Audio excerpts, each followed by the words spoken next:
이게 하악 외소증 환자에서 시행된 양악수술의 한계라고 제가 제목을 달았는데 이게 그 내용이에요. 앞서 설명드린 그런 수술을 실제로 했을 때 이런 모양이 돼요. 앞으로 뺐는데 얘는 땡겨 올라가고 얘는 밑으로 떨어지는 거예요. 그러면서 여기엔 이렇게 뼈가 유압이 일어나면서 유압이 일어날 때는 일반적으로는 뼈가 흡수가 일어나면서 다시 거기서 뼈가 생기면서 붙어요. 마치 옛날에 아크릴 붙여보셨는지 모르겠는데 프라모델 같은 거 붙일 때 보면 본드 보면요. 바르면 플라스틱 양쪽이 다 녹았다가 살짝 붙어요. 약간 그런 식으로 이제 뼈가 붙는다고 보시면 되는데 살짝 여기가 녹았다가 다시 붙어요. 그러다 보면 여기가 이렇게 패이게 돼요. 그래서 이 양악수술, 무턱 환자가 양악수술을 받은 경우에서 옆에서 보면 이 턱 라인이 거의 없고 여기가 이렇게 쭉 패여 있는 경우가 대부분이에요. 그래서 개턱인 상태로 여기만 패여 있는 모습이 전형적인 무턱 환자의 양악수술 후 모습이에요. 그 다음에 턱 끝 전진을 하게 되면 또 이런 2차각 문제나 계단 현상이 있고, 근데 실제로 전진된 건 많이는 없죠. 오히려 이런 경우에는 또 잘못하면 길이만 늘어나는 경우가 있어요.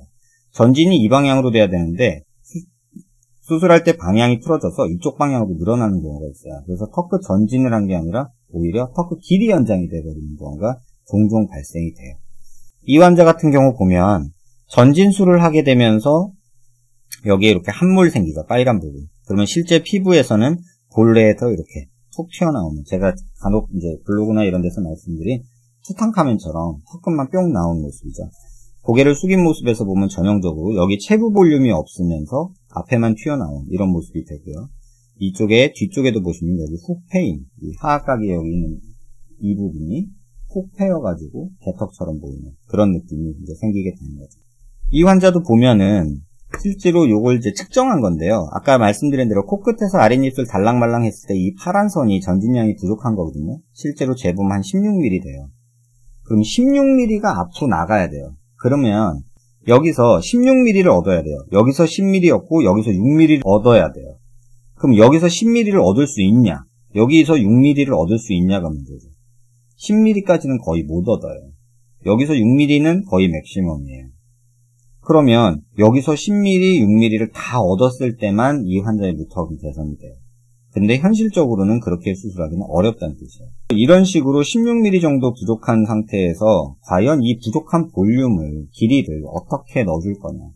있는 거를 반으로 갈라서 앞으로 빼고, 잘라서 앞으로 빼고 하는 거는 조금은 어려움이 있다는 거죠.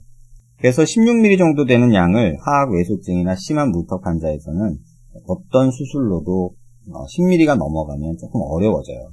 양악수술과 턱끝 전진을 같이 했을 때 겨우 10mm 정도 얻지 않을까 이렇게 생각을 하고 있어요. 그래서 이 환자를 이제 조금 이것도 천천히 좀 보시면 전에 해외에 계신 분이 영상 제작하는 질문을 이제 만들어 놓은 그래서 건데요. 지금 여기 보시면 이 환자는 이렇게 두개골에 비대칭까지 있어요. 턱 위에 위아래로 비대칭까지 있죠. 이렇게 짝짝이인 얼굴인데 요게 제가 환자들한테 설명드릴 때 비대칭까지 고려를 해야 되는데 이 상태에서 얼굴이 공이라고 생각하시면요. 이렇게 눌린다고 보시면 돼요. 이렇게 눌리면 이렇게 튀어나와요. 이 각도에서 보는 사진에서. 그러면 그렇게 생각하면은 이 환자도 역시 턱이 또 앞뒤 길이가 달라지게 돼요. 그러니까 턱이 이렇게 있는 게 아니라 이렇게 틀어져요. 이 콘다일 위치가 이렇게 틀어져요. 앞뒤로. 그래서 고개를 들어서 보면 이렇게 있는 게 아니라 뭐 이렇게 있거나 이렇게 있거나 이런 식으로. 그래서 이런 비대칭도 함께 고려해야 된다는 거고요. 고개를 숙였을 때 제가 제일 싫어하는 이 체부 볼륨 이쪽이 없기 때문에 턱만 전진이 되면 이쪽 볼륨이 더 꺼진다는 거죠. 그래서 턱 끝 전진을 하게 되면 이 부분은 무조건 더 줄어든다고 보시면 돼요.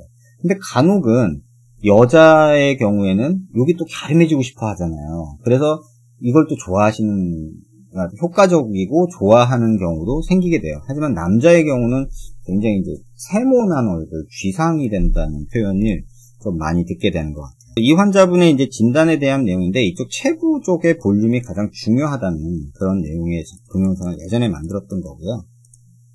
그 다음에 이 환자의 턱만 보면 이렇게 정렬이라는 걸 하게 되거든요. 제가 모든 환자 분석을 할 때는 환자들이 다 사진 찍을 때 다 이렇게 삐딱삐딱 하니까 그걸 똑바로 이렇게 딱 맞춰놓는 정렬이라는 작업을 하고 이렇게 판단을 하게 되는데, 그랬을 때 이렇게 딱 옆면으로 놓고 보면 이 길이 차이가 또 있을 수 있고 앞뒤 높이 차이가 있을 수 있어요. 그리고 또 고개를 들어서 이렇게 보게 되면 또 요 차이가 있을 수가 있고요. 이 높이가 다른 경우도 있어요. 얼굴이 이렇게 있는 게 아니라 이렇게 있는 거죠. 턱이 이렇게 있는 게 아니라 이렇게.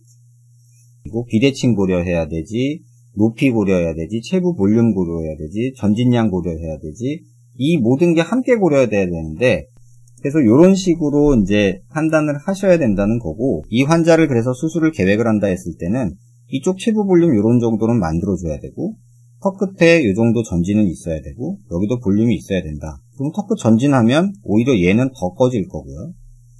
턱이 전진이 되면, 턱 끝 전진술을 하면 여기가 더 빨간 선으로 만들어져야 되는데 오히려 전진을 하게 되면 여긴 더 트이게 된다는 거죠. 그러면 이렇게 꺼지면서 여기는 뿅 나오는 이런 모양이 된다는 거죠. 그래서 그거는 그렇게 썩 나이스한 모습이 아니라고 저는 생각을 해요. 하악외소증 또는 심한 무턱 환자에서 양악 수술을 한 경우예요. 자, 어떻게 됐나 보세요. 길이는 늘어났다고 하지만 방향이 틀렸죠. 방향이 이 방향으로 늘어나야 되거든요. 근데 지금 사선 방향으로 늘어났어요. 그러면서 이쪽이 없어졌어요. 그리고 턱끝 전진을 한다고 했는데 이게 턱끝 전진이 된 게 아니라 잘 보시면 턱뼈가 길어진 거지 전진이 된 게 아니에요. 그 다음에 고개를 숙여서 본 모습 보면 여기 단차 만들어진 거 보이죠. 그래서 환자는 더 여기가 꺼져 있게 되죠. 근데 여자들은 또 이걸 좋아하기도 해요. 길어지면 더 갸름해지거든요. 그리고 여기가 없어지면 더 얄쌍하거든요. 그러니까 요걸 또 한때 좋아했던 적이 있잖아요, 우리가. 이런 단차 만져지는 거며, 약간 좀 길어진 거며, 이런 것들을 보완하려고 이런 식으로 이제 볼륨을 더 주고, 부족한 부분을 메꾸는 그런 방법들을 저는 고민을 했고,